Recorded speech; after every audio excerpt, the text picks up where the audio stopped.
Ready to roll.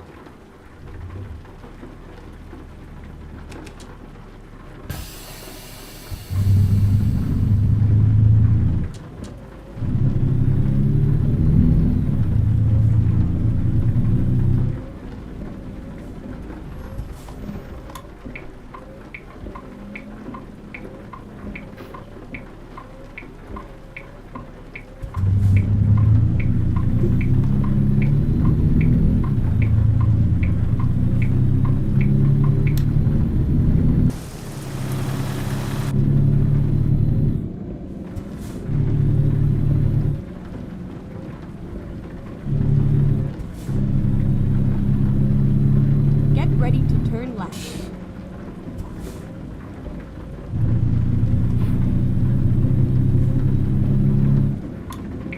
Turn left.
Keep left and then turn left.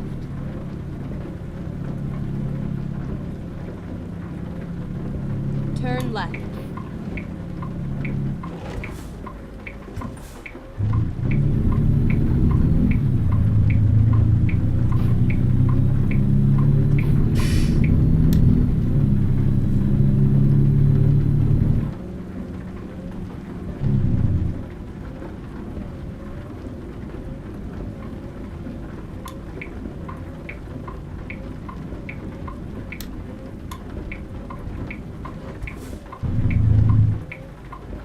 Here we are, safe and sound.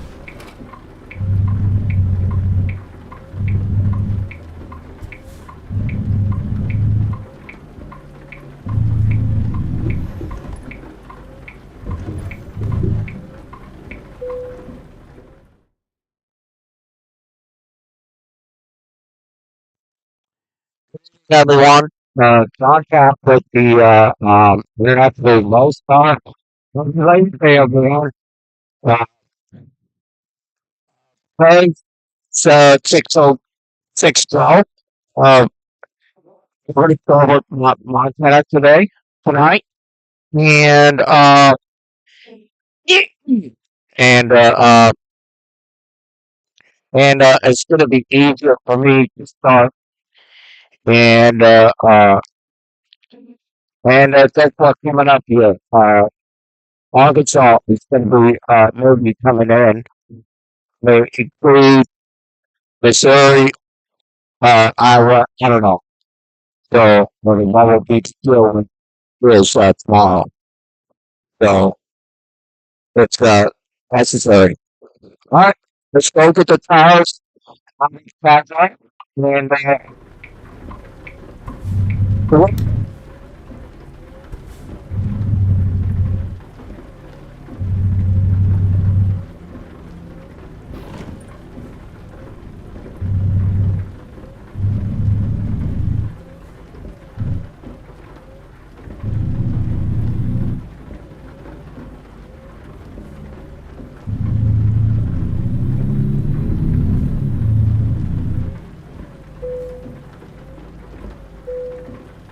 Okay, here we go.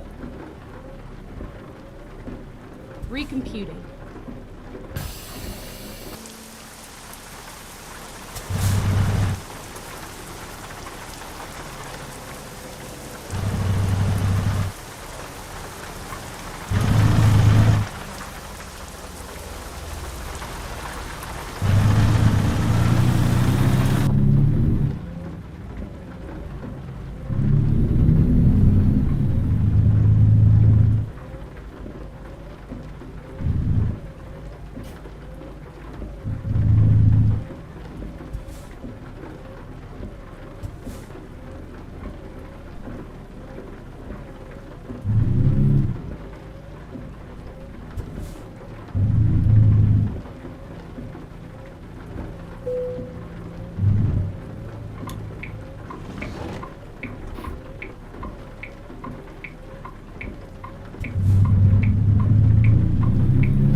Keep right, and then turn right.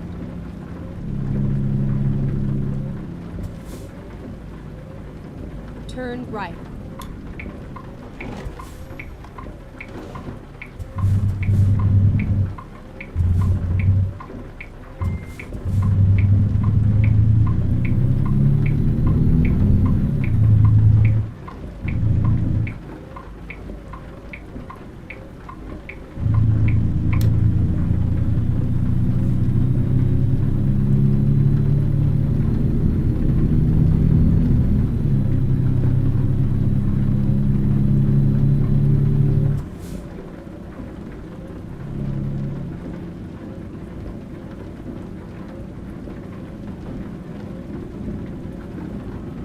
Keep left, and then turn left.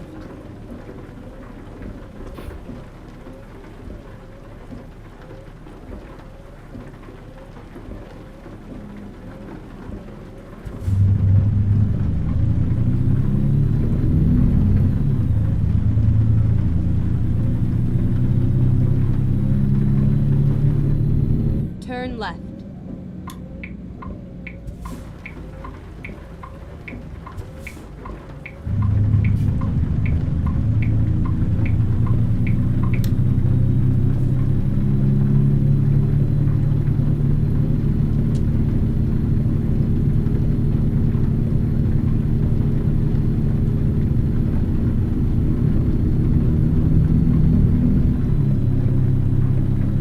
Keep right, and then exit right. Exit right.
out of college was selling phones and laptops. With no paid time off, she had to squeeze in any trips pretty tightly. I wanted to go to Disneyland with one of my coworkers, and it took weeks for them to build a schedule so we could go.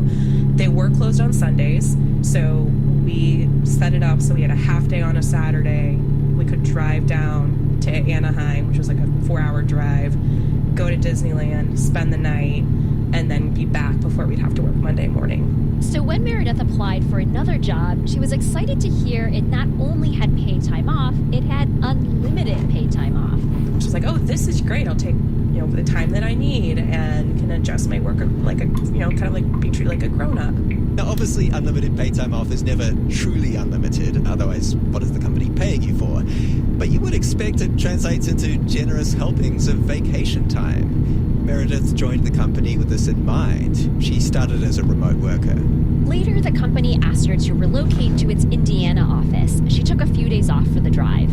My manager actually called me in the middle of the drive saying, hey, we need you to join a meeting right now, even though I was only off for 5 or 6 days. And maybe it's okay as a one-off, but it was foreshadowing what was to come. What Meredith thinks was part of the problem here was that there wasn't a formalized system of requesting or tracking paid time off, or PTO. People didn't know who of their colleagues were off work. The company culture was ambiguous when it came to vacation, to say the least. The entire time she was there, which was a year and a half, she felt comfortable enough to take just 6 days off. And she did need more. My mother-in-law actually passed away, and I didn't feel comfortable, despite the fact having unlimited PTO, to actually take time off. And so I was being reached out to from, the day that we were doing the funeral, the day that she passed away. That's actually what made me think about leaving that company, and I did 6 months later, because it was just like, I'm not getting what I need to take care of myself. Meredith's experience with this supposed perk is borne out in the data. Jin Yen is a senior economist at Revelio Labs, and Jin compared companies' reviews on online workplace review websites like Glassdoor and Fishbowl. We do see that the ratings are lower for companies with unlimited PTO policies. Now, the companies that are more likely to have unlimited paid time off are tech companies, which might have their own peculiarities. So in this analysis, Jin was comparing like with like. She was comparing companies with their competitors in the same industries, marketing or architecture. Ironically, when you drill down, the category these companies did worst in was work-life balance. It was 2.5% lower. And it seems like potential applicants are cottoning onto the idea that unlimited paid time off might still mean a lot of pressure to work. Look online, and there's a lot of talk saying that unlimited paid time off is a scam. With unlimited paid time off, employers often aren't obliged to pay out unused vacation balances when an employee leaves. So the policy often saves a company money at the expense of the employee. And maybe as a consequence, Jin's analysis finds that job postings with unlimited paid time off take an average of about 12 days longer to fill. I think it kind of indicates that there is this negative view on unlimited PTO that made job seekers wary about these postings. They don't know what they're going into. They don't know if there's a clear guidance on this, and they're trying to avoid it. That was Meredith's thinking when she applied for a new job at a tech company. Their pitch, unlimited time off, hooray. Nice. I imagine she's a bit cynical by this point. In the interview, I'm like, okay, this is going to be the same movie. I know the ending. But in a twist worthy of an M. Night Shyamalan movie, this company was different. When I get the offer for the call for the offer, they say, we want you to start this date because we want to have enough onboarding time because your manager is going to be on a trip for a couple of weeks. And we want to make sure you have time to ask them questions before they go because they won't be available. And I was thinking to myself, wait, is this real that the recruiter knows that the person that's going to be my manager is going on this vacation? I start the job and my manager does go on vacation. She's gone for 3 weeks and was truly offline. I was like, okay, this is legitimate. This is great. Green flags everywhere. a system tracking leave, senior people being role models and taking time off, and no weird, hybrid vacation where you're getting sand in your laptop keyboard. The worst. Totally, worse than crumbs. Meredith had the confidence to take some time off. Yellowstone, a Mediterranean cruise. And she took time off to judge baked goods for a youth event. It is a whole day event, and the kids really look forward to it. What a gig. Yeah, I get paid like $50 for it, but it's fun. So unlimited pay time off was actually now working for Meredith when it was supported by solid systems and a workplace culture that encouraged time off, which might be why there are some bright spots. While the policy is still rare, between the mid-2010s and today, unlimited paid time off grew tenfold. At the jobs review website Glassdoor, people review places they have worked. Go straight and on. for each workplace, you can write a pros list and a cons list. And 86% of the time, unlimited paid time off is listed in the pros column as a positive thing. Also, unlimited paid time off programs tend to rate higher than limited ones. Jin Yan, the economist, says it's a mixed picture. The people that like it and like how it was implemented in the company really like the policy itself. So it's those other people and those other times when the policy doesn't work out that it can go really bad. So Jin Yan and her colleagues want to encourage practices that make unlimited pay time off work for everybody. We're just trying to encourage employers to look for better examples in terms of how to implement this policy in their workplace. So from the stories of Meredith, Jen, and other people we spoke to, we've kind of discovered that Go straight unlimited on. paid time off doesn't really mean that much on its own. What matters for whether you're really going to get time off to reset is about the systems and culture of a workplace. But, how do you figure that out when applying for a job? How do you practically do it? Meredith has some advice. What I've told people to ask is ask every person in an interview, what was the last vacation you took and how long were you gone? If they don't have a good answer, it's a pretty good sign people don't take it. If they don't light up about where they went, it was probably a stressful experience. And if they don't have an answer at all, run away. Run away. Run away. Meredith knows well. Just Kool-Aid Man right through the wall at the interview. Yeah. Be like, bye. This interview is over. Was it something I said? That was NPR's Waylon Wong and Darian Woods from The Indicator from Planet Money podcast.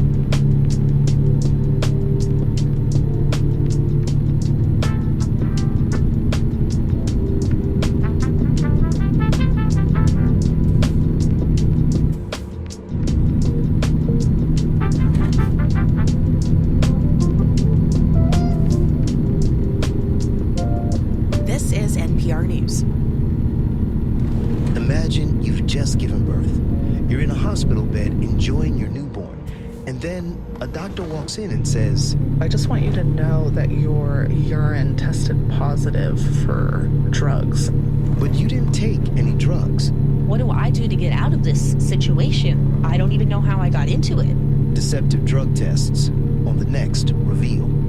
Saturday afternoon at 2 o'clock right here on News 88.7. Some things in life are difficult, but making a difference in our community should be. Why not take your old or unused vehicle and donate it to Houston Public Media? Take something you're not using and turn it into something you can't get enough of. We'll handle the paperwork, provide free contactless pickup of your car, and issue you a tax receipt. If it's not in the best condition, don't worry about it. We'll take it. Call 877-252-0436 or donate online at houstonpublicmedia.org/vehicles. Support comes from Volunteer Houston, a program of interfaith ministries, providing opportunities for companies to connect with nonprofits while strengthening employee team building and serving the community. More at imgh.org. After giving way for a Labor Day special, Houston Matters is back on Tuesday with another round of Houstonian pet peeves. Remember, you can't tackle life's big challenges if you let the little ones get you down. So sweat the small stuff with us on Tuesday's Houston Matters. Tomorrow morning at 9 o'clock here on News 88.7. He's like, how tell? My Vice President Kamala Harris is in the industrial city of Pittsburgh with President Joe Biden to try and press the message that U.S. steel should remain domestically owned, coinciding with the White House's earlier opposition to the company's planned sale to Nippon Steel of Japan. So when unions do well, all workers in America do better. That's a fact. The two are both attending Pittsburgh's Labor Day parade. It is the first time the two have shared a speaking slot on the political stage together since the surprising election shakeup. Go straight Joe on. Biden has always stood with the workers of America and labor unions of America. Always. Harris and Biden's comment received public chants of thank yous from hundreds of union members in the crowd. The Chicago Abortion Fund helps women travel across the nation to seek care, but with shrinking resources, the fund for the first time in 5 years is limiting who can get financial aid. Kristen Schorsch from member station WBEZ in Chicago has more. National abortion funds that cover travel and medical costs for patients are cutting back. So more people are leaning on local funds to help. Megan Jaifo with the Chicago Abortion Fund says that's straining resources so much they're scaling back. The fund is limiting aid to patients who live in or are receiving abortions in Illinois and 4 other states. Jaifo says she hopes the shift is temporary. We cannot create incredible conditions for people to be able to access abortion care in our state and then have them only available to a select few, which is what will happen if abortion funds are not resourced. More women traveled to Illinois last year for an abortion than to any other state. That's according to the Guttmacher Institute, an abortion rights research group. For NPR News, I'm Kristen Schorsch in Chicago. Global shares are mixed today. European shares were little changed. This is NPR News from New York. Health officials in Florida are monitoring cases of mosquito-borne disease new to the state. NPR's Greg Allen reports it's called sloth, rhymes with moth fever. At least 30 cases of Oropouche, also known as sloth fever, have been reported in Florida, including 10 last week. All of the cases involve people recently returned from travel to Cuba. Oropouche is spread by biting midges and mosquitoes. People infected with the virus typically experience headaches, fever, and joint pain, similar to symptoms of other mosquito-borne diseases, including dengue and chikungunya. The CDC has issued an advisory for travelers to Cuba, warning them to take steps to prevent bug bites. The agency is advising pregnant women to reconsider non-essential travel there. Greg Allen, NPR News, Miami. Iranian writer and activist Hossein Shanbazada has been sentenced to 12 years in prison for replying to a social media post by Iran's supreme leader Ayatollah Khamenei with a single dot or period.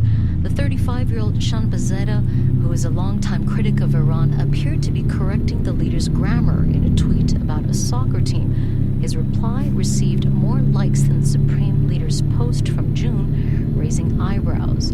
An attorney for Shanbazada told a newspaper in Iran that he plans to appeal the verdict, which was accused of being pro-Israel activity. This is NPR News from New York. Look at how languages define the variety of cultures in Europe.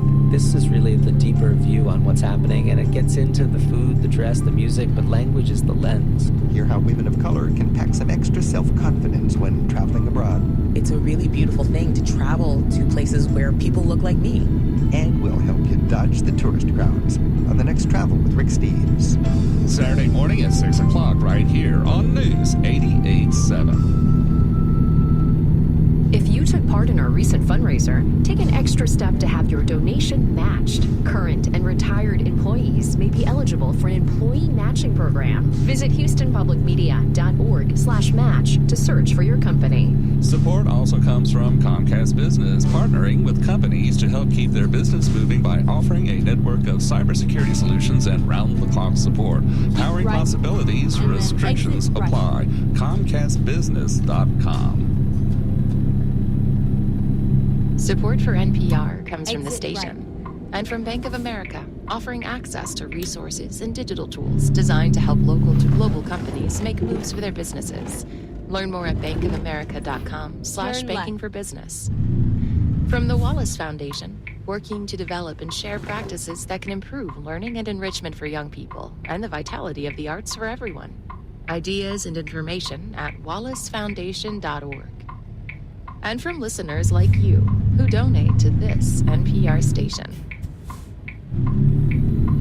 This is All Things Considered from NPR News. I'm Juana Summers. In Gaza, a massive polio vaccination effort is underway.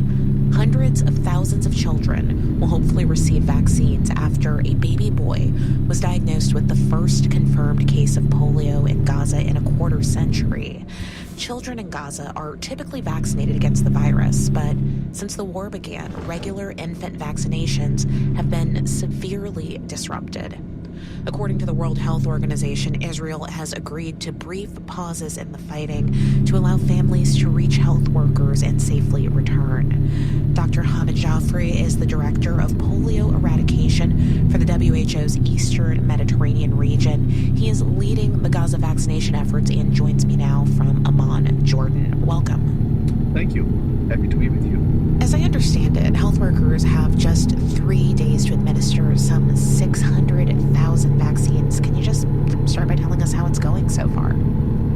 So, yesterday was the first day. Overall, it was a very satisfying day.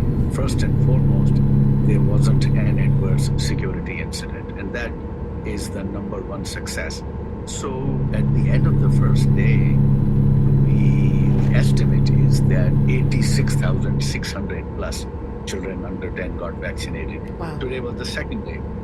And again, brilliant that we had no security incident. And that's perhaps the biggest success so far. You've mentioned the fact that there have been no security incidents several times. I'm curious, how are your colleagues, who, to be clear, are working in a war zone, how have they been able to not just do their job to ensure that these young people in Gaza are able to be vaccinated, but also to keep themselves safe as they do this? This is what we were most anxious about before the start of the campaign, which is will all parties stick to the commitment to a humanitarian pause for vaccination. I think the most important thing is to give confidence to the families, to the communities, that they can come out of their shelters, that they can move around, and there wouldn't be an airstrike or a sniper attack or an immediate order for evacuation. Remember, Gaza had 99% vaccination, childhood vaccination coverage. So this is a community that seeks vaccination, recognizes the value of preventive health and vaccination. So the vaccine demand is there.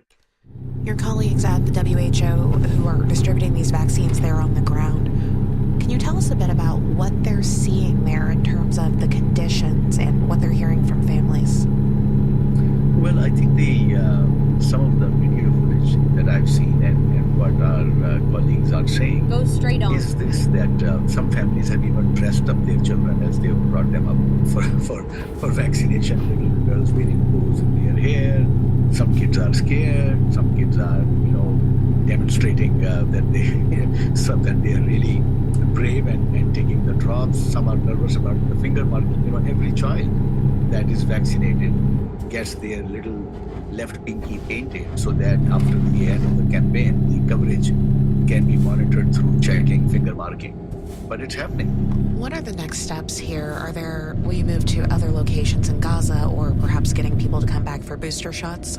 What happens next? It will take very, very high levels of coverage to stop this outbreak in Gaza and prevent its international spread. So these 3 days may not be enough. So the agreement is that we will be assessing coverage every day and particularly on the final day to see whether there are still unvaccinated children and we would need an extra day. That's Dr. Hamid Jaffrey of the World Health Organization. Thank you for your time. Thank you. In Brazil, access to Elon Musk's social media network X has been blocked since Saturday after the billionaire refused to name a legal representative to the country. Now, Brazil's Supreme Court has voted to uphold the order, so the platform remains mostly inaccessible on the web and mobile apps. Reporter Julia Carneiro joins us from Rio de Janeiro. And Julia, how is this new decision today going to affect Elon Musk's business interests in Brazil? Well, in essence, the suspension of X remains in the same way, Juana, but this is a move to give the court order more legitimacy, because at first this came from an individual ruling by Justice Alexandre de Moraes, and he was under huge scrutiny because of blocking access to a network that's so used in Brazil. So he submitted the order to a larger panel in the Supreme Court, and he was backed unanimously. So X will remain blocked until it names a legal representative in Brazil, which was why it was suspended in the first place. And it also has to pay almost $5 million of fines for ignoring orders to block user accounts. Because of these fines, the Supreme Court has also frozen the assets of Elon Musk's satellite company, Starlink, here in Brazil, which provides internet to 250,000 people in remote areas like the Amazon. As I understand it, X is incredibly popular in Brazil, around 20 million users, so I'd love to know more about what the reaction's been like to the standoff between Elon Musk and the court. Well, it feels a lot more silent than usual. There's certainly less noise on social media, and many people are feeling disconnected from the world without having this platform they're used to going to vent about what's happening. Brazil is the largest country in South America, and this is a huge market for X. It's used by roughly 10% of the population, and many of these users are now flocking to other rival platforms like Threads or Blue Sky. Of course, everyone is talking about this. Some say the judge is going too far, others saying he's protecting democracy or Brazilian sovereignty. Even President Lula da Silva joined in, saying that Musk, like any citizen, has to respect the Brazilian laws and the higher court's orders and must not offend Brazilian authorities. Julia, for people who are perhaps not as familiar with the story as you are, can you just remind us, how did things get to this point? How did things between Elon Musk and the judge escalate to create the situation that we see today? Well, this is very political too, Juana. Justice Moraes is a very powerful and controversial figure in the Supreme Court, and he's been cracking down on misinformation on social media. And this has to do with the polarization in the country since the previous government of former President Jair Bolsonaro. His supporters were questioning the electoral system in Brazil in the previous election round, sort of setting the stage to say the elections were rigged when he did in fact lose in 2022. So this led to lots of polarization on X and to claims of fake news being spread there. And Judge Moraes targeted lots of these user accounts and said X had to close these accounts, but Musk defied these orders, and he accuses Moraes of censorship and of attacking free speech. So now Musk has been embraced as a hero by Bolsonaro's supporters, and he's even fueling calls for a protest against Justice Moraes, saying that Justice Moraes should be impeached. But ironically, what he says now on X can no longer be read by Brazilians, at least for now. That's reporter Julia Carneiro in Rio de Janeiro. Julia, thank you.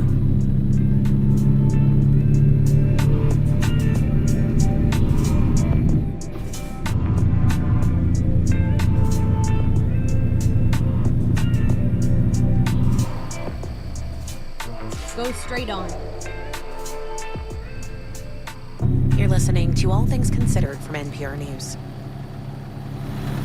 School districts across the country could soon lose out on more than $300 million meant to help students who don't have stable housing. Those federal funds will go back to the U.S. Treasury at the end of the month if districts don't use them. The Midwest Newsroom's Kayvon Mansouri reports. Earlier this year, Santino Bono, an intern for a Missouri state representative, spent most of his day calling school districts in the state. His job was to make sure they didn't miss out on millions of federal rescue plan funds aimed to help homeless students. Keep left. Some district officials didn't even know the funding existed. Contacted one, and he basically said, I have $12,000. We have an extra $12,000 that we can just use for virtually whatever we want, as long as it pertains to benefiting our homeless students. And when I told him, yeah, he was just kind of in shock. And that, says Bono, wasn't all that unusual. I don't want to say that a majority of schools had no idea that the funding existed or didn't know how to spend the funding, but I would say a significant number did. It was money that was allocated in March 2021 when the federal government made $800 million available to state education departments across the country as part of the American Rescue Plan Act. Missouri received nearly $13 million. Tara Bach is Missouri's homeless education director. She said the money has indeed made a difference for students in districts who are using the funds. It can help a family in crisis to stay in a motel for a short time, like a maximum of a week. With the provide food, car repairs, some of those direct assistance to families that are situational. Even so, a good portion of Missouri's money remains unspent. State Representative Deb Lavender says that's alarming. She's been monitoring the fund since it was first allocated. If we have money, it should be spent. It's money that has been earmarked for homeless students. We certainly have enough need for that in our state. Missouri isn't the only state where money hasn't been used. More than $344 million is left to be spent nationwide, according to federal data. As of mid-August, 13 states had used less than 50% of the funds available to their state, and a handful less than 30%.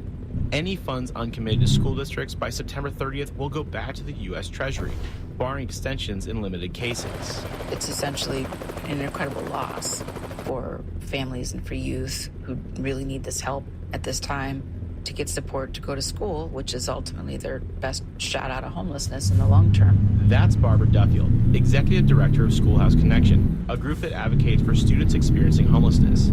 She says a lack of information and organization has led to money going unspent. In a recent report, Schoolhouse Connection noted school districts reported positive impacts from the rescue plan funds.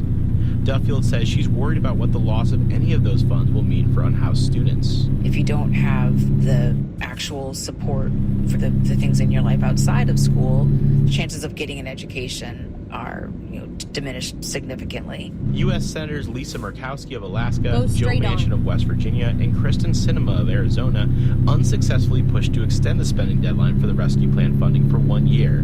In a letter, the senators argued educators lacked proper guidance on the flexible use of the funds to aid homeless students for the first 2 years it was available.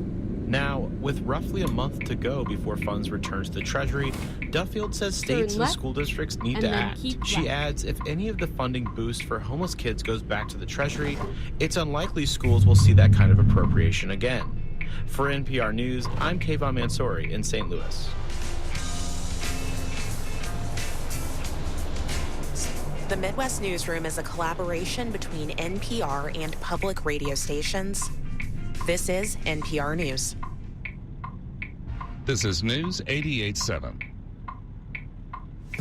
Hi, I'm Camille Nelson, your member relations specialist.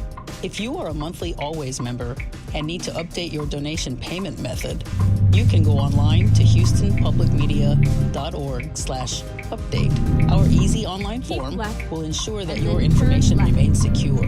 Also, consider making the switch to EFT. You will help lower our processing cost, which puts more funding into the programming you love, trust, and rely on. Thank you. Life coming at you fast? Many times, there's not enough hours in the day to follow all of Houston's news. When you find yourself too busy to stay informed, we have 2 words for you. Hello, Houston, a daily newsletter delivered right to your inbox from Houston Public Media. Every morning, we bring you a quick recap of the previous day and a look ahead at the current day's news. Sign up today at houstonpublicmedia.org/Hello Houston. On the TED Radio Hour, online shopper Aparna Mehta used to get a lot of packages delivered to her door. Oh, per week? 12, 15. Whoa! Sorry, but I didn't think I was doing anything wrong. Look, the store is making it possible for me to order as many as I want and return back what I don't want. Shopping and the state of fashion. That's next time on the TED Radio Hour from NPR. Tomorrow evening at 9 o'clock here on News 88.7. And support for Houston Public Media comes from Comcast Business. From Main Street to Wall Street, Comcast Business provides business solutions ranging from cybersecurity solutions to round-the-clock partnership. Powering possibilities, restrictions apply.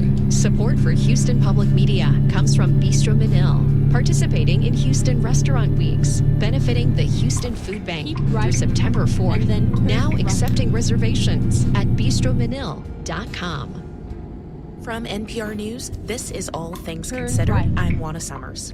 Ezra Bernal is a pretty fantastic 10-year-old. His dad, Max, is a New York comedian, so Ezra knows a good punchline. When Max gets a shot at the big time, Ezra has thoughts. I just got off the phone with Aunt Jane. Turns out Jimmy Kimmel wants me to be on his show in Los Angeles. That's far. When it comes down to it, though, Ezra's got his dad's back. What am I going to get my mojo for? Mojo Mom. That's right. could. Ezra is played by William Fitzgerald, and they both, actor and character, have autism. Max, played by Bobby Cannavale, hasn't quite figured out what that means for their life together. The movie is called Ezra. It's directed by Tony Goldwyn. And when I talked with producer Alex Plank and screenwriter Tony Spiridakis told me the story comes from his own life with his son, Dimitri. I didn't know what autism was, and so when the diagnosis came, he was only 4 years old. Things happened. I was called to a birthday party where I dropped him off, and they were playing musical chairs, and he didn't get a chair. And that was the end of that party. I mean, I had to get called back to the house and take him out. And then the person at that party had suggested that I have him evaluated. So the whole journey of learning who my son was based on his autism, it was the dad, me, who really needed to be educated. I'm hoping you can talk a little bit more about the on-set dynamics, Alex. As I understand it, everyone involved with the film took part in an autism education session. Can you talk a little bit about the things that you all did to make it an accessible set? We looked at over 100 kids, many of whom had never acted before, and we watched tapes, and William's tape came in, and it was really good. So we had a chemistry read, and I was just looking through my notes here, and the first two lines say, "He stims like me, and this is the guy." So, we were really lucky to find William. But in terms of providing a good experience on set for him and creating a movie that I think was authentic and true to life and respectful of autistic people, and because really, when we see portrayals like this on film, those things really change the way we're treated in real life. It's important to get these things right because there's so little portrayals of us, and generally they aren't portrayed by autistic actors. And then after that, I did a training right before we started filming. All the department heads came, and I just went through all the sort of situations that could arise on set and how to be respectful of William, how to treat sensory issues right. There's just so many things that went into it, and I think that in reality what happened was by doing that, it actually made a much more positive set environment for everyone. I want to talk a little bit more about William Fitzgerald because, he is a first-time actor, and this role is a big lift. He's funny, and he's emotional, and in the film, we watch him go line for line with this incredible cast of industry veterans. I'm curious, for either of you, are there ways in which the script changed, in which the character changed once you found William and started working with him as Ezra? There wasn't much that needed to be changed at all because he was the type of humor that he had, the type of speaking without a filter, that was what Dimitri was when he was 11, and it was what made the script sort of vibrant, and he was not as perhaps inappropriate as my son was, but he had instincts at certain points where he would improvise something and all of a sudden it was just explosively funny. And then there was my Dimitri, right? Because that was where this whole thing started. It was the things that my son did that got him into trouble that I thought were extremely kind of brilliant and out of the box and spot on in some ways. And so what Tony Goldwyn did, which was so wonderful, is that he allowed William to be William, and that's what we all did, and that's everything that Alex represents, and that's everything that the film represents. It's not about changing or fixing your child. It's about letting him be or she be who they are. And I would just add that one of the things that I really loved about him from the very start is he was just so passionate about his interests, right? Like, people who are autistic have special interests. I certainly do, and I will not shut up about them. He's the same way. I was invited over to his house by his parents, and we spent about an hour watching YouTube videos about the history of the Civil War and world history, and he's just so passionate and filled with joy. And I think that you see that in the stimming, because stimming is not just, I'm overwhelmed. And then exit. It's also, I'm excited about this thing I'm talking about. And, I think that when we got on set, one of the things that I really pushed William to do was bring his own spin to things, because I think that's why his character resonates so much with people, because it's authentic and it taps into something that's true to who he is in a way, and who we all are in a way. Well, one of the things that stuck with me in this film was the scene where Max is really just grappling with the choices he's made and how he can best show up for his son. And he says, I don't want him in his own world. I want him in this world. And I know a lot of people have written about that moment, but it really just has stayed with me. Can either of you say more about that? This is sort of as much lightness and joy as there is in the film. That's the core pain. When you write from a really good, deep place, you are going to have to share stuff that's super private and super painful.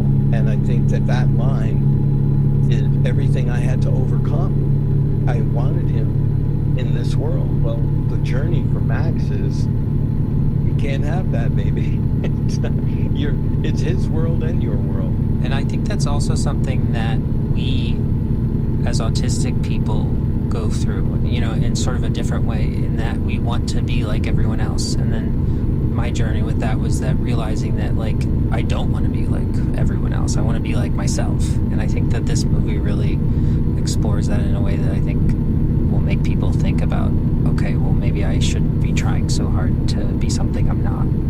For each of you, what do you hope that people will take away when they see this film? For me, the biggest thing that I hope, and I'm already seeing people take away, is that there is finally a movie where I can see myself on screen. I've gotten so many messages from autistic people who watch the film who are in tears sometimes because they finally seen something where they feel represented, feel seen and heard and understood. Yeah, that's what I love.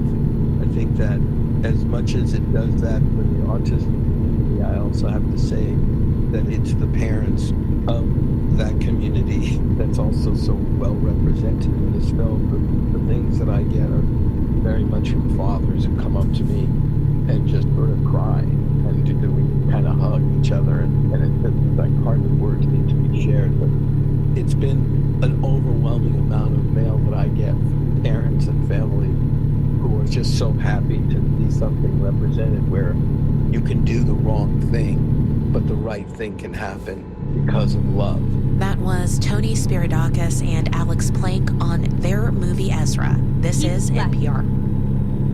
Support for NPR comes from the station and from Workday. With AI at the core of its system, Workday is committed to delivering continuous innovation to prepare organizations for what's next.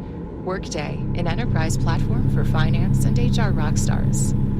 From Mathnasium, committed to making math fun and building confidence so students can achieve their potential this school year, offering customized math instruction and individual attention to students in grades K through 12. Mathnasium.com. From the NPR Wine Club, bringing people wines inspired by NPR shows. Whether purchasing a few bottles or joining the club, every purchase supports NPR. Available to adults 21 or older. NPRWineClub.org. This is NPR. If you took part in our recent fundraiser, take an extra step to have your donation matched. Current and retired employees may be eligible for an employee matching program. Visit HoustonPublicMedia.org/match to search for your company.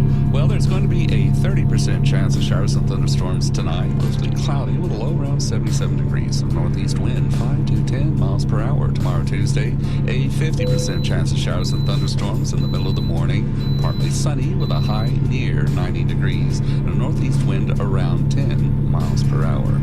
Tuesday night, a 50% chance of showers and thunderstorms, mostly cloudy with a low around 77. Wednesday, showers and thunderstorms again being likely mainly in the middle of the afternoon, mostly cloudy with a high near 87 degrees. This is your NPR station, KUHF Houston News 88.7, a service of the University of Houston. It's 6 o'clock.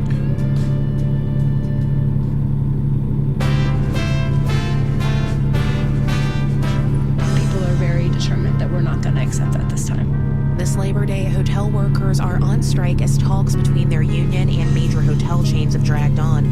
Today is Monday, September 2nd, and this is All Things Considered from NPR News.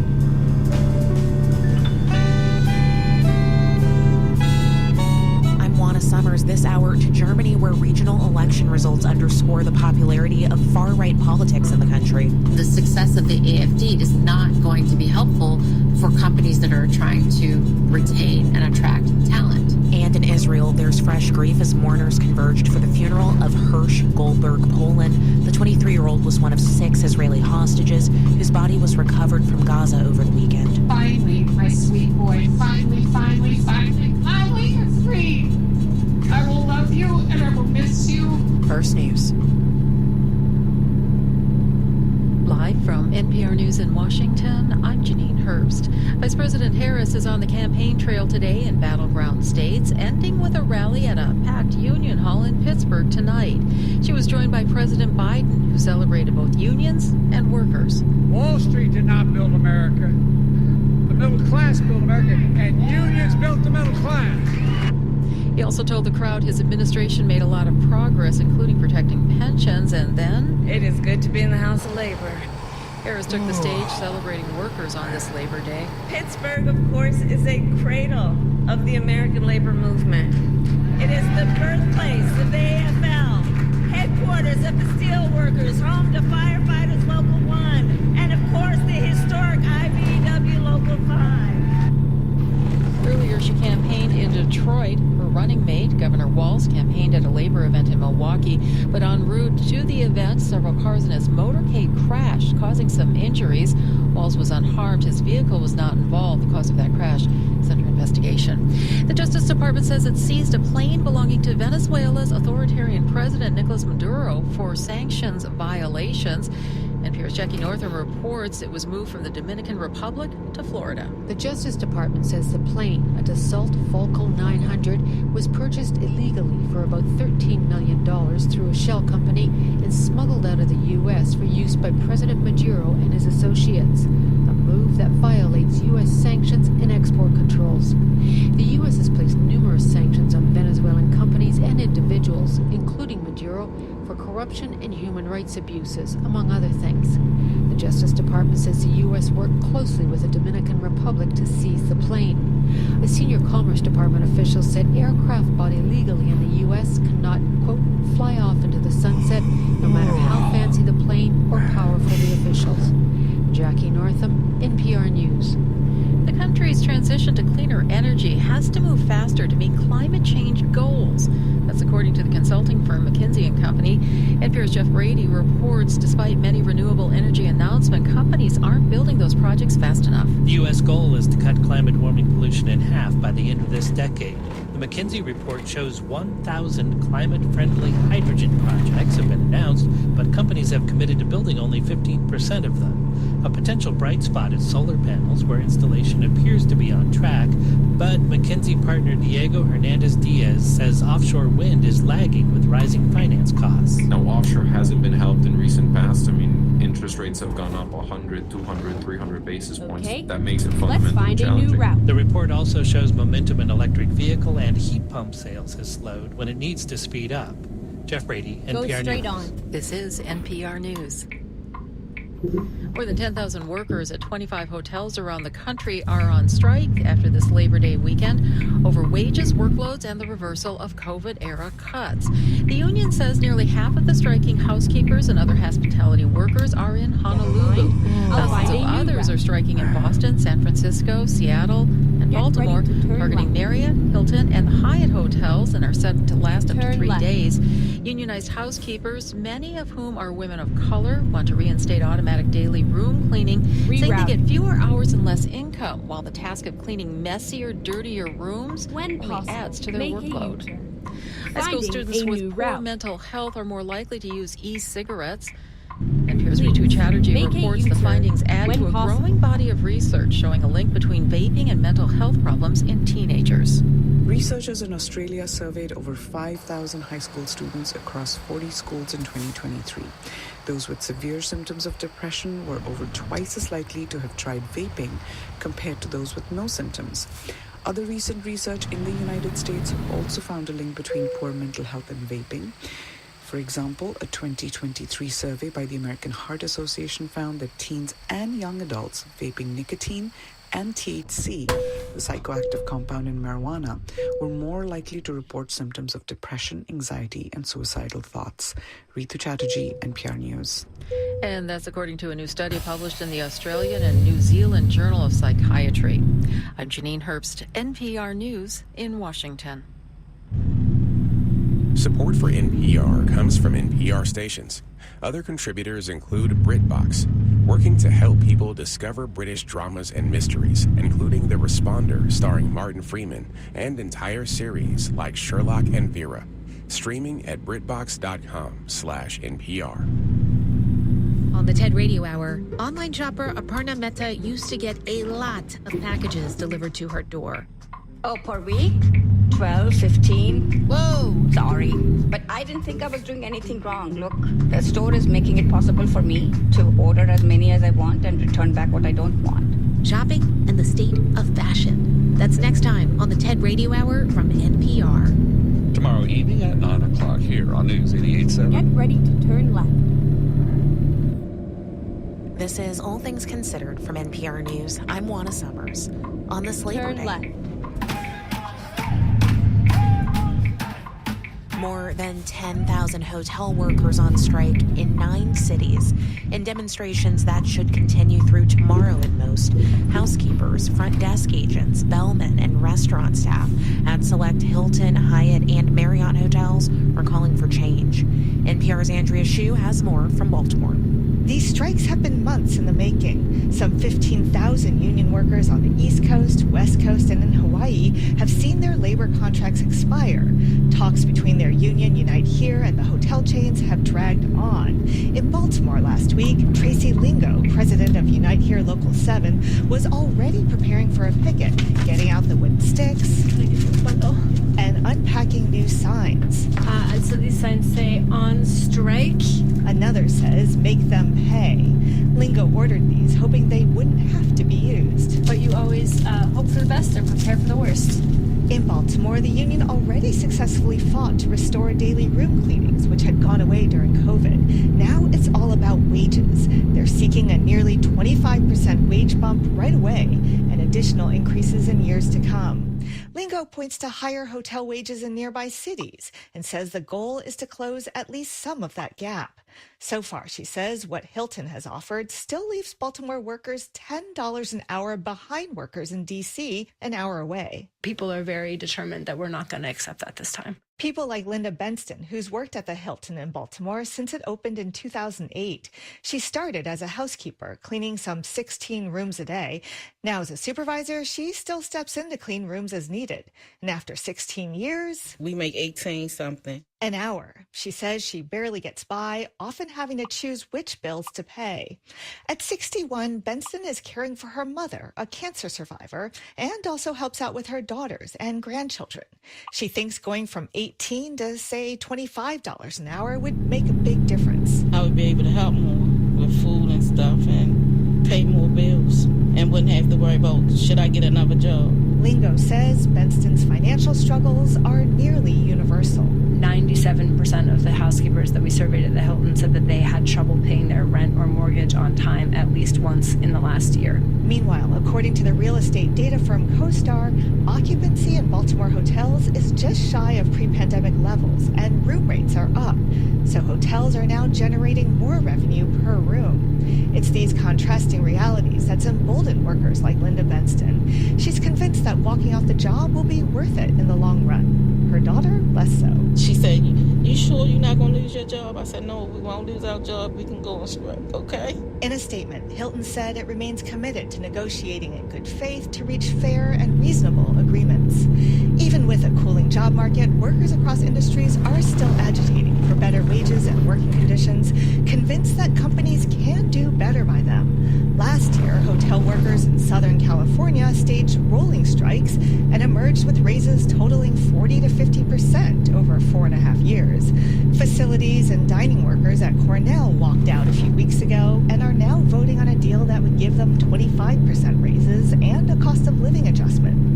Ruth Milkman, a sociologist with the City University of New York, says those kinds of union wins serve as inspiration. If you see a successful example, you think, well, gee, I'm underpaid. My paycheck hasn't gone up. And meanwhile, companies making super profits, like, we should do this too. It just sort of creates momentum. As for the hotel strikes going on now, Hilton says it has contingency plans in place to allow operations to run as smoothly as possible. Andrea Hsu, NPR News.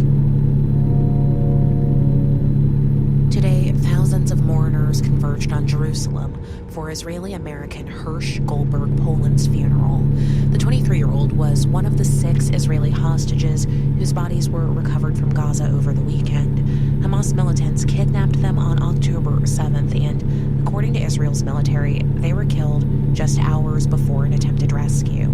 As Israelis tracked the hostages' plight, Goldberg Poland's parents became their advocates. They even spoke at the Democratic National Convention in Chicago last month. NPR's Kat Lonsdorf reports from Jerusalem. It's late afternoon, and a steady line of traffic heads into one of Jerusalem's main cemeteries. So many cars that people get out and walk, pouring into the parking lot where the funeral is being held. My heart is just really, really hurting for him, for his family. This isn't the way we thought he'd be coming home. Deborah Cooper-Smith is an American living in Israel. Everyone's here to comfort the family and show that we care and show that we're hurting too.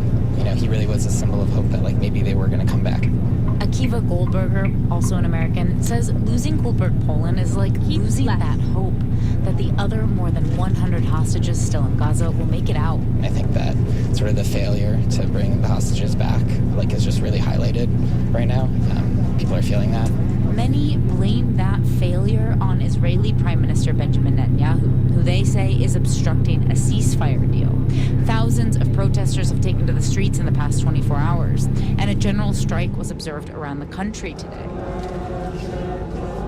As the growing crowd waits for the funeral to begin, many break out in a Jewish song for peace. His mom, Rachel, starts to speak. I've had a lot of time during the past 332 days to think about my sweet boy, Hirsch. The crowd grows, and she continues. Finally, my sweet boy, finally, you're free. I will love you and I will miss you every single day for the rest of my life. And then a van carries his body through the cemetery as thousands and thousands quietly accompany him to his final resting place. Kat Lonsdorf, NPR News, Jerusalem.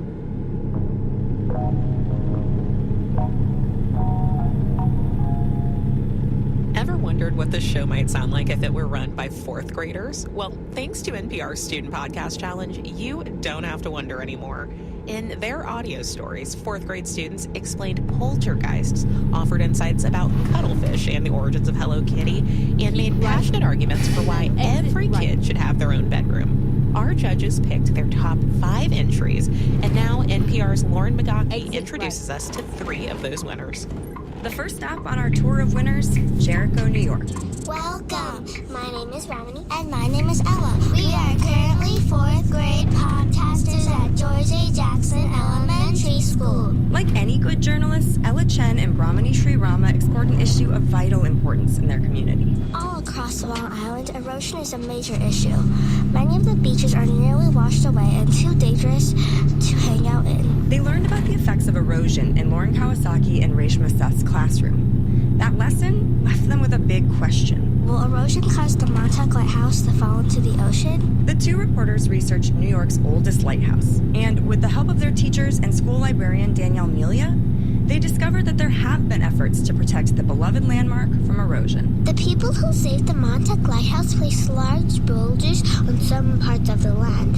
It took $44 million to buy millions of rocks. Teacher Kawasaki says this is the first time she's made podcasts with her 4th graders, which is impressive considering the students reporting took on big issues about the environment. We will have to continue to protect the Montauk Lighthouse by taking steps to reduce the impact of erosion. While Ella and Brahmani were thinking about protecting a beloved landmark, students in Arlington, Virginia told the story of creating a new one. how the 4th grade students got to paint a mural. Randolph Elementary School students Ella Jessup, Linseth Suchite, and William Sanchez Aquino had a lot of questions about this new mural. What do you guys think the design is? Are you excited? Why that wall? These young reporters put in work, conducting interviews with their fellow students and teachers. We were looking at the library, and we were like, this is a giant blank space that we need to bring life to. The mural's theme, local plants, and the students would all get a chance to help paint it. I am excited because you don't really get to paint on walls that much. They made their podcast with help from Randolph Elementary's Kathy Wagay and Carol Scheidel. The 4th graders also offered tips to students who would like to paint a mural in their own school. Really hope I inspired you. In Oceanside, New York, our podcast winners turned to the past. Imagine your hard-earned money was wasted on someone else. The students who made this podcast are from Fulton Avenue Elementary School, number 8. Each year, teacher Jennifer D'Amelio asks her class to retell the events leading up to the American Revolution. The Quartering Act required American colonists to provide housing and supplies for British soldiers staying That's Santiago Yusuferi. He and the rest of his group told the story of the Quartering Act from multiple perspectives, like King George's. I really don't care how rich or poor you are. You're going to pay for shelter and supplies for the soldiers after all we've done for you. That was Kai Sudo doing a fabulous rendition of King George, British accent and all. Their teacher says the students love getting into character. Samantha Cohen played the role of a poor farmer. I was not going to pay for those dirty, rotten lobsterback bags. How was it our fault that the crown was too cheap to pay them a proper wage? In case you didn't quite catch that sick burn of British soldiers, it was dirty, rotten lobsterback bags. I am known for being a bit dramatic. Student Alexa Suska played a Samuel Adams who was pretty candid about his methods. And used propaganda to get my point across. But how else could I get my fellow citizens to listen? Teacher Jennifer D'Amelio says part of their assignment was to draw a parallel between then and now. In a classic superhero movie, it is easy to figure out the difference between the good guy and the bad guy. But in this case, it is really difficult to decide who to root for. Could there have been a better way for King George to get his money back? Or were the colonists just overreacting? You decide. From erosion to murals to the Quartering Act, these 3 winners chose wildly different topics. But they all have one thing in common. The students followed their curiosity. And that just may be the key to making a winning podcast. Lauren Migaki, NPR News.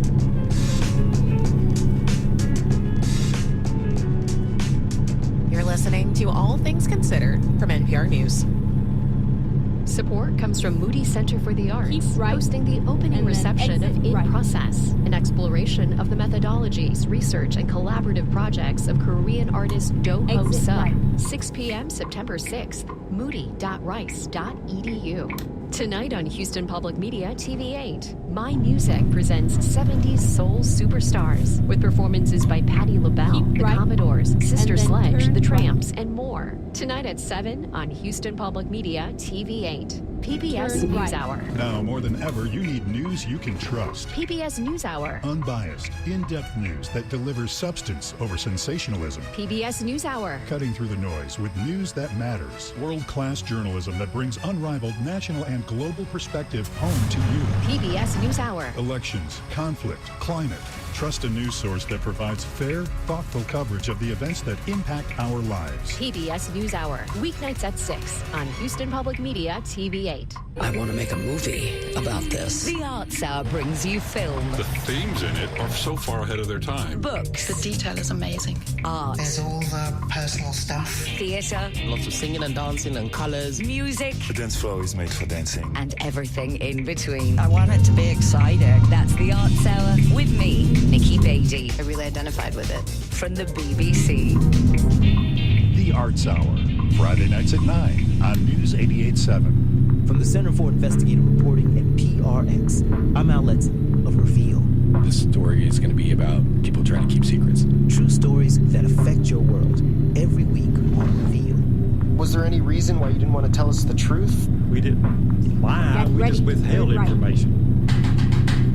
Because there's always more to the story on Reveal. Reveal, Saturdays at 2 p.m. on News 88.7. Support for NPR comes from this station and from Bank of America, offering access to resources and digital tools designed to help local to global companies make moves for their businesses. Learn more at bankofamerica.com/bankingforbusiness. From Procter & Gamble, maker of ZzzQuil Pure Z's gummies, designed with melatonin for occasional sleeplessness to help people fall asleep naturally. Learn more at zzzquil.com. We are here. And from the John D. and Catherine T. MacArthur Foundation at macfound.org. From NPR News, this is All Things Considered. I'm Juana Summers. And I'm Ari Shapiro. Edwidge Dantika writes this about Haiti, the country where she was born. Quote, I am from a place that constantly evokes nostalgia in the people who have seen, lived, and loved it before. This longing for before always saddens me because it makes the present seem even worse. That comes from a piece in her new essay collection, We're Alone, which is out tomorrow. When I asked her to describe that nostalgia, she said it's related to a feeling that every immigrant experiences, but even more so given conditions in Haiti. Yeah, I think it's a bit more acute for anybody from a place around the world that's in distress because you're actually living two lives. Like I know in Haitian families, like my Haitian family, you're living the life that you live where you are.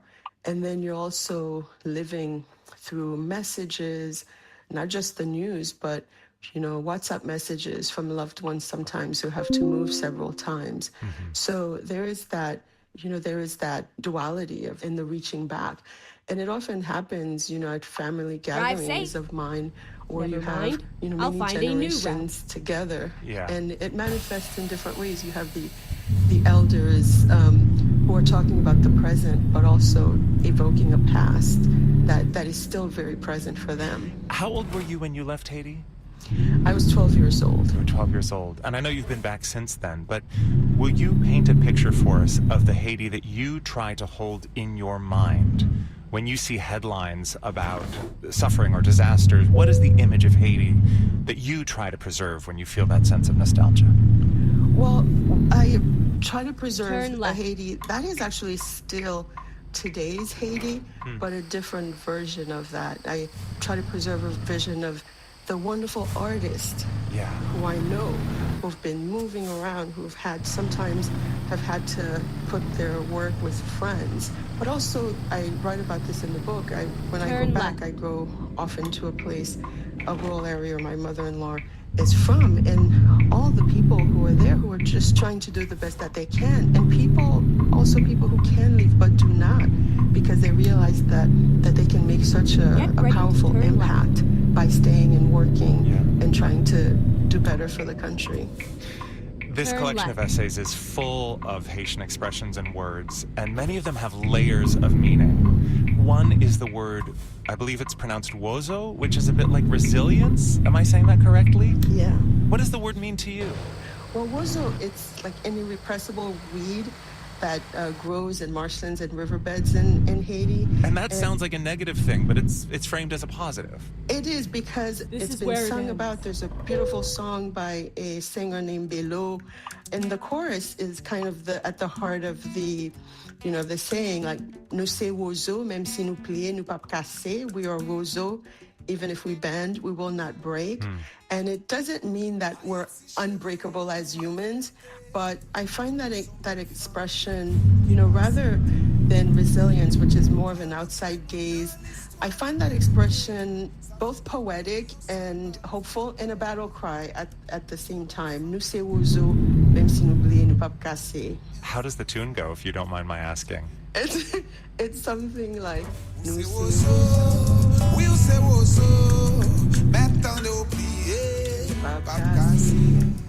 but of course, Bello sings it much better than I do. I thought that was beautiful. I like that you clarify that the term resilient is a little bit patronizing. That to translate wozo as resilience is something an outsider would say. Yeah, I mean, for Haiti, especially after the 2010 earthquake, there was so much talk about I just feel like resilience demands so much of people. Sometimes, we call individuals resilient, and it's wonderful. But we're asking, if we're asking millions of people to be resilient in a way that, turn left, that suggests that they can bear more than others. I prefer Rousseau for that reason, and in part also because it comes internally. It's something I heard my grandmother say. It's something I heard people say on the inside. It's something I heard people call themselves with a kind of hope. So we should all aspire to be weeds. No, this particular one, not all weeds, just that one. Not all weeds. That's a very special. Go straight on. I would also love for you to talk about the title of this collection, because as you describe, the phrase "we're alone" can have a double meaning. One of which is reassuring and comforting and a little conspiratorial. And then turn left. The other of which is very frightening. Tell us how you think about this phrase. Well, we're Turn alone, left. to me, we have the meaning. We all felt a little bit alone during the pandemic. We all feel alone sometimes. And we all feel alone sometimes in the sense that no one is coming to save us. But in this context, I think of it as this relationship between a reader and a writer, in the sense that when I was 4 years old, I was surrounded by very vibrant storytellers. And I loved it. I loved them, and I loved the liveliness. But I was a shy girl. I thought, I will never do that. And then someone handed me a book, and I went in the corner by myself and read the book. And I thought, I'm alone with whoever wrote this book. And, writers are more readers sometimes than writers. And I've had that experience with other people of reading books that I felt like I'm really alone with this person. And in that moment, I know them better than I know people in my life. So the title is also referring to that intimacy, of being told things by a writer who you're reading. And how do you think about being on the writer's side of that, knowing that innumerable people who have picked up the books you have written over your life have felt this connection to you, have felt that they are alone with you, people who you will never meet and never know? I think it's it's such a powerful feeling because I know it so intimately as a reader. So it's both a privilege and an honor. And sometimes you get to experience it live when you meet the readers. And I wrote a memoir like you have, and sometimes you meet readers who start telling you things from your life, that you forgot was in the book. Oh, my experience is, I know, I wrote that. You don't have to recount it to me. I lived it, and then I wrote about it. I know, but sometimes I forget, and I'm like, how do you know this? How do you know do you know my brother? And they're like, the book. Well, Edwidge Danticat, it is such a pleasure to talk to you. Thank you for the conversation. Thank you so much for having me. I appreciate it, and I'm also a fan of your dinner party conversations. The feeling is mutual. Thank you. Her new essay collection is We're Alone. Keep our santé. Belle coup de plume dans l'histoire de l'humanité. Ça fait des roues un symbole fierté.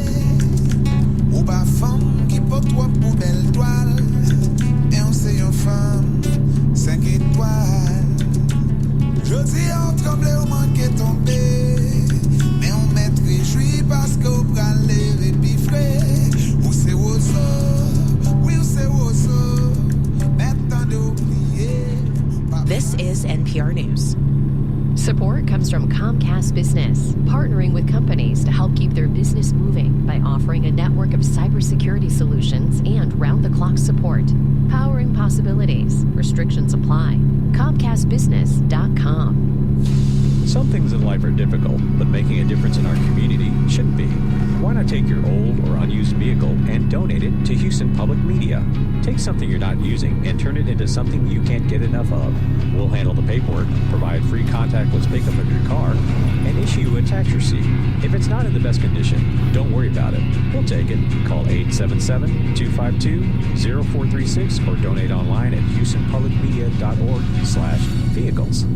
Support comes from Specs Wine, Spirits, and Finer Foods. Texas family-owned and operated since 1962, offering a large selection of wines, spirits, and beers to choose from. Details at specsonline.com. The fun starts here.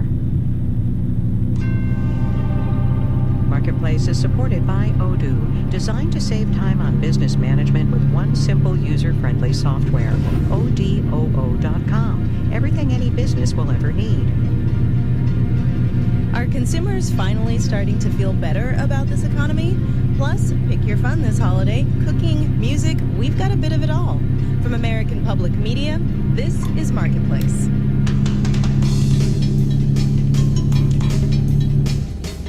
Marketplace is supported by the Pissarro Center for Financial Markets and Policy at Georgetown University. Their Financial Markets Quality Conference will feature financial leaders and policymakers on September 17th. And by Betterment, an automated investing platform that helps make it easy to invest. Learn more at betterment.com. Investing involves risk.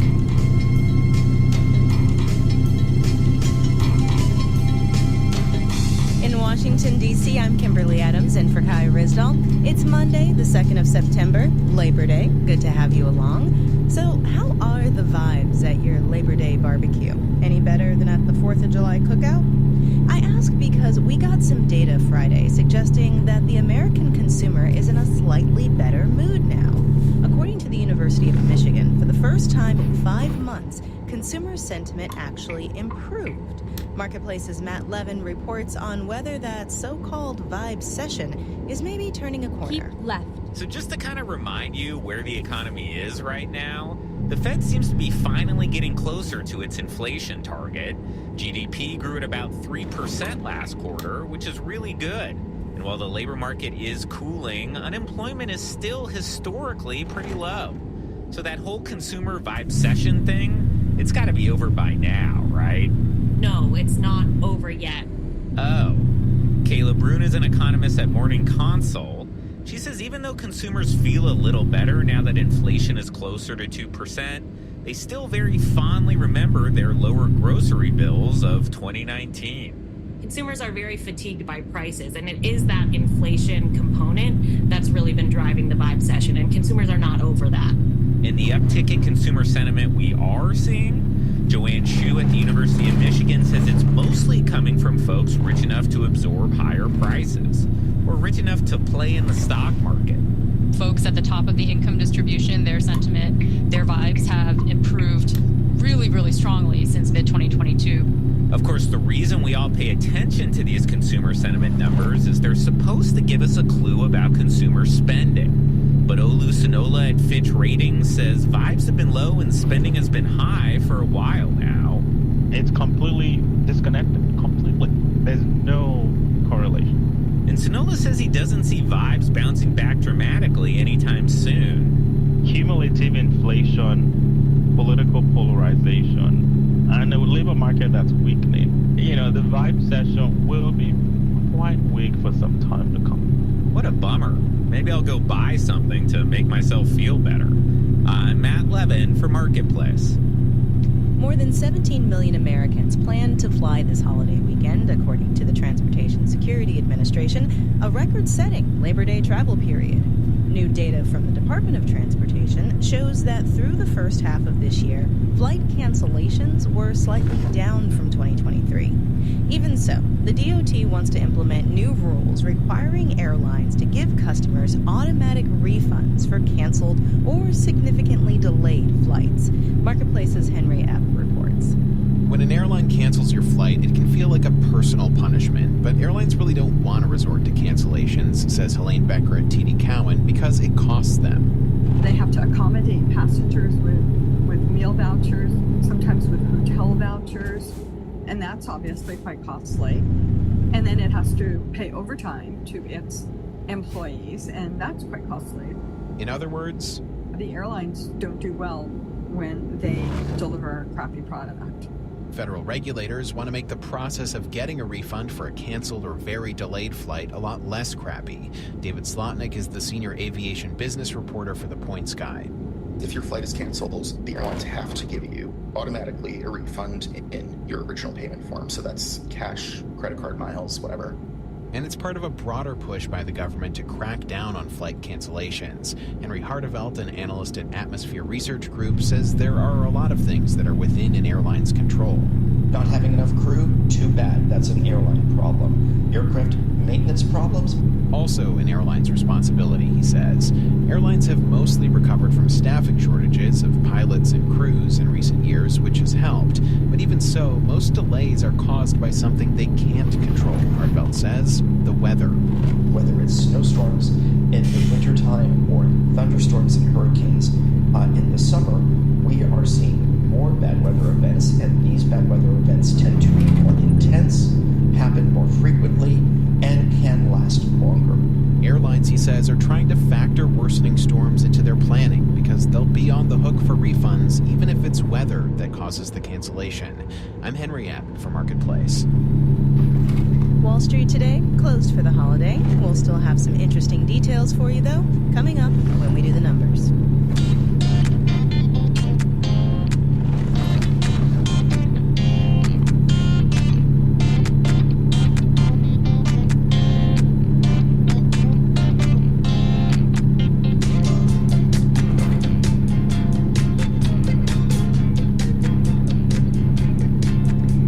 Streaming, the music industry has been doing pretty well lately. Last year, the $28 billion global music market grew over 10% from the year prior. That was the second highest growth rate on record, according to the International Federation of the Phonographic Industry. Music labels, publishers, and even investors want to capitalize off that growth, and one way they're doing it is by buying up the rights to artists' music catalogs. Ashley Carmen is a reporter at Bloomberg. Ashley, welcome to the show. Thanks for having me. So, explain the basics. How does this business of buying music catalogs work? Yeah, so really the idea recently is that because of streaming, you can kind of predict how songs are going to perform in the future. So investors, whether it be private equity investors or the labels themselves, have started buying up catalogs with the idea that they can make returns on these investments and also find new ways to build the revenue beyond even just the streaming revenue. Like what ways are those? So, for example, they can create brand deals depending on the types of rights that they have. So they can create brand deals where they put an artist's face on a different product or license their name for a product. They can put songs in movies and TV, which is its own payment, but then also has the added bonus of oftentimes driving up the streams. So that helps in that way as well. There's a few different ways they can do it. Yeah, this has been around for a little bit. You write about how Kurt Cobain's catalog was purchased back in 2006, and it was pretty groundbreaking at the time. Yeah, so what was interesting about that is when that catalog sold to Primary Wave Music, it was for a reported $50 million. And really, once they acquired the rights to this catalog, they got to work pretty quickly. So they started putting Nirvana's music in movies and TV programs. They licensed Kurt's writing to Converse so they could go on some sneakers. So it really turned into this idea of, okay, we have this catalog. We know people are going to listen to this music in the future, but how can we further exploit it so that we can continue to make even more money on it? So what's contributing to the sort of explosion of these deals right now? Yeah, so there have been a few things. For one, this kind of took off during the pandemic. And so the idea was it was a low inflation period, interest rates were low, investors really wanted to find higher yielding assets. And again, with the advent of streaming, music became kind of this asset that, although it existed previously, was now a bit more proven out. And that's why you began to see some of these really flashy deals, like Bob Dylan selling his catalog to Universal Music Group for more than $200 million in December 2020. So once these companies get a new catalog or get an old catalog, I guess, how then do they go about kind of marketing that and making these older songs relevant to new audiences? Really what they begin to do, at least when I spoke to Primary Wave, one of the companies who does this type of work, is they start building out social media accounts. And part of the reason they have to maybe even start doing that is because if they're working with older artists, they might not have ever been on TikTok or Instagram. So, for example, they work with Smokey Robinson, and when he signed a deal with them in 2016, he didn't have any social media accounts, but now he's 84 years old. He has more than 270,000 followers on Instagram and over 150,000 on TikTok. So the idea is really get the digital audience well acquainted with this older artist, and then ideally the brands will be more interested in kind of working with Smokey, working with whoever, and putting their name behind them. So how is this changing the music industry? It's changing the music industry in so much as we're seeing a lot more as consumers of music. Interpolations, which are basically where if you own the publishing rights to a song, you can't use the master recordings. That's like the song you hear on the radio, for example. You can use the lyrics in the song itself.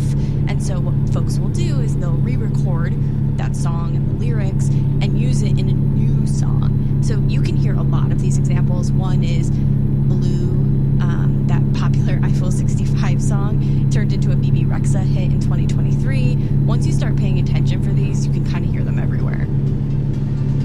Ashley Carmen is a reporter at Bloomberg. Thank you so much. Thanks, y'all.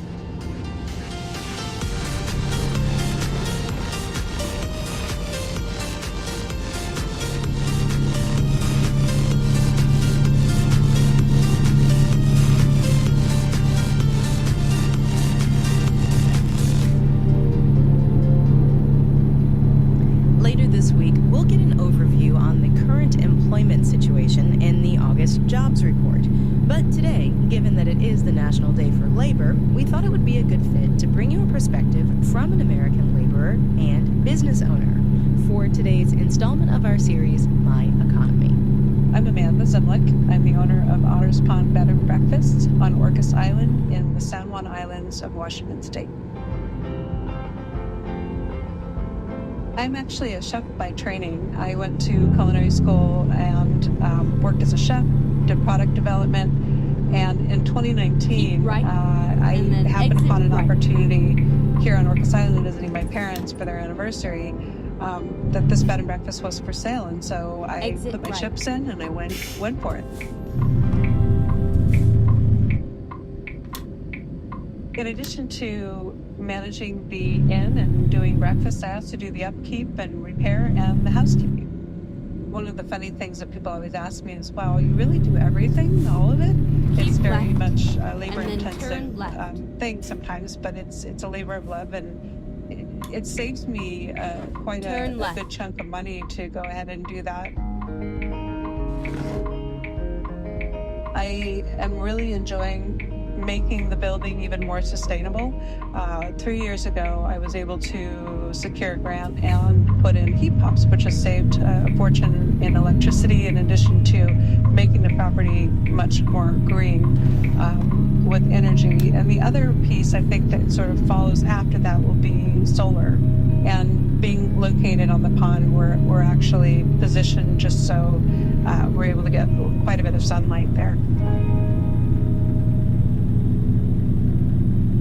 I really do enjoy being an innkeeper and owning an inn. You know, I grew up knowing that I wanted to be a cook and not really knowing why, and I think that's one of the things that being an innkeeper satisfies in me, is that just making people happy, making people comfortable, sharing the things that you think are magical. Like, I think Orcas Island is a magical place, and giving other people the opportunity to experience that is really special.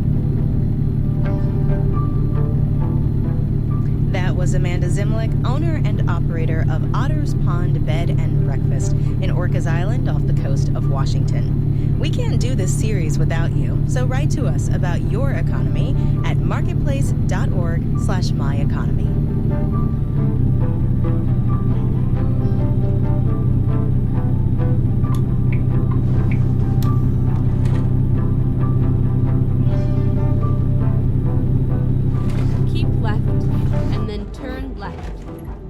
Coming up, we also mostly wanted to see where Korean food was going.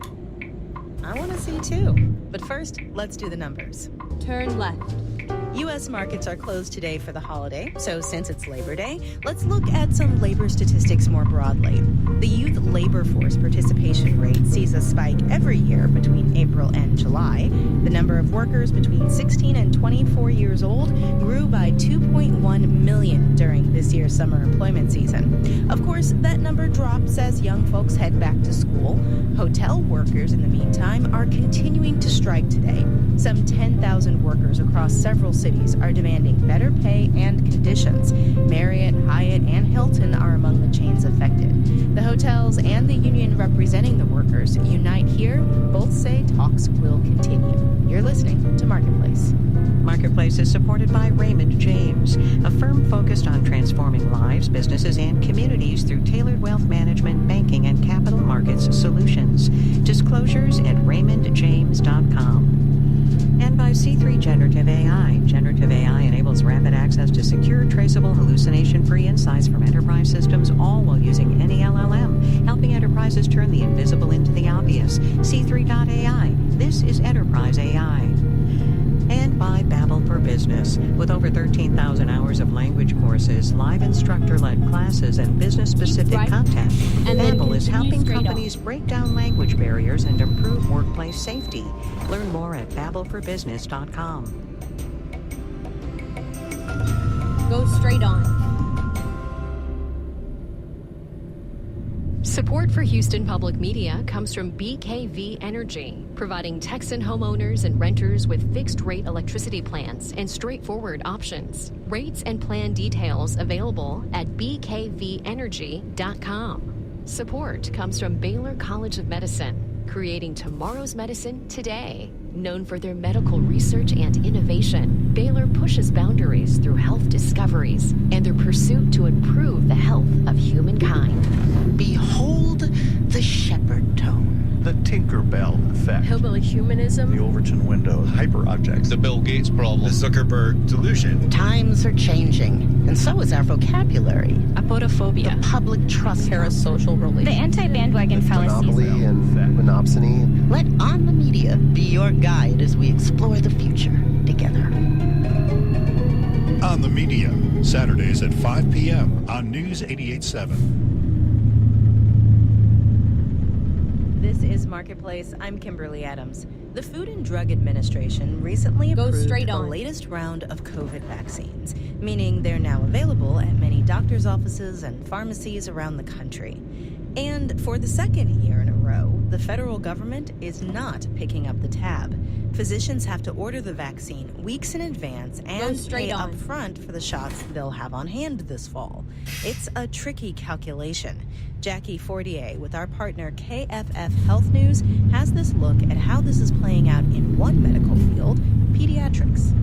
At his practice in Orange County, California, pediatrician Eric Ball opens a refrigerator full of vaccines. DTaP, polio, pneumococcal vaccine. Go straight on. We usually store our COVID vaccines, but we don't have any right now.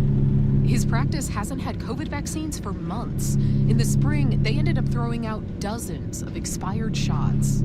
Last year, we bought too many COVID vaccines. We thought the demand would be way higher than it was.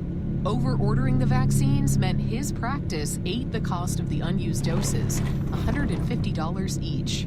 That's like throwing away $150 repeatedly every day.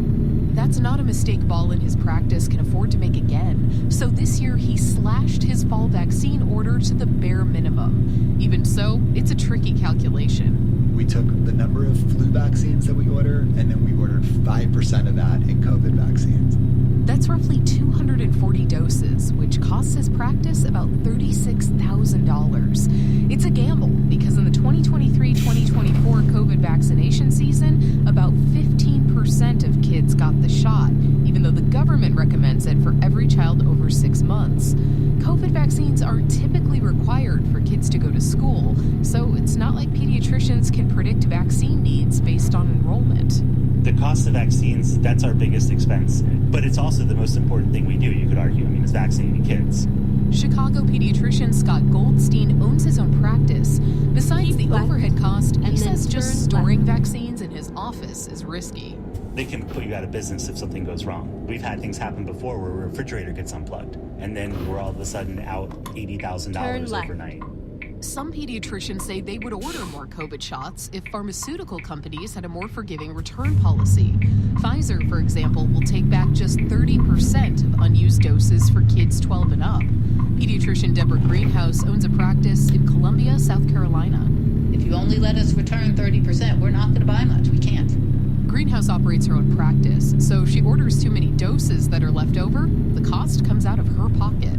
If we get stuck holding a ton of vaccine that we cannot return, we can't absorb that kind of cost. Once she runs out of doses for her older kids, she'll advise parents to get the shot at a pharmacy. It's not ideal. She knows some parents might forget to make that extra trip or just not bother. But Greenhouse's practice has thin margins, so a minimal vaccine order is a business necessity. We want to continue to be their medical home. If we go out of business, we're not anybody's medical home. Pharmaceutical companies can't tell pediatricians exactly what the turnaround is from ordering vaccines to delivery, which adds to the uncertainty. In California, Eric Ball is frustrated with the fuzzy timeline. He's heard from a few pediatricians who think it's too much of a hassle and aren't going to stock the COVID vaccine at all. There's reasonable chance that your doctor will not be offering COVID vaccines this year, which makes it harder to get. And the harder it is to get, the fewer people are going to be vaccinated. And he says when fewer people are vaccinated, those who are most at risk, like infants who are still too young for the shot, might get sick. I'm still sending babies to the hospital with COVID. Like, we're still seeing kids who have symptoms of long COVID. He's hoping that if some pediatricians make the business decision not to stock the COVID vaccine, that parents will take the extra steps to get their kids vaccinated, even if it's with another provider. In Los Angeles, I'm Jackie Fortier.